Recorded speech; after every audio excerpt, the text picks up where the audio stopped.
Respons video viral Chef Juna, Chef Arnold minta sopir truk bersyukur. Chef Arnold Purnomo menanggapi video viral Chef Juna Rorimpandei yang terlibat cekcok dengan sopir truk di salah satu ruas jalan tol. Dalam video tersebut, Chef Juna terlibat adu argumen dengan sopir truk setelah masing-masing mobil dan truk yang dikendarai nyaris bersenggolan. Menurut Chef Arnold, usai melihat video itu, sopir truk yang belum diketahui namanya itu semestinya bersyukur. Chef Arnold beranggapan demikian karena dalam perselisihan itu, Chef Juna jauh lebih sabar menghadapi persoalan ketimbang Chef Juna yang ia kenal dulu. Percayalah dan bersyukurlah bang supir truk ketemu Chef Juna zaman now, jauh lebih sabar now.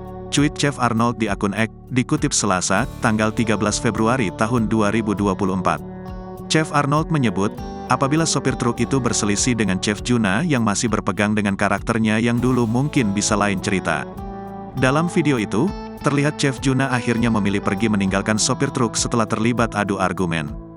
Kalau zaman dulu rasanya beda ceritanya, kata Chef Arnold. Adapun, sebelumnya sempat viral video Chef Juna terlibat cekcok dengan sopir truk di salah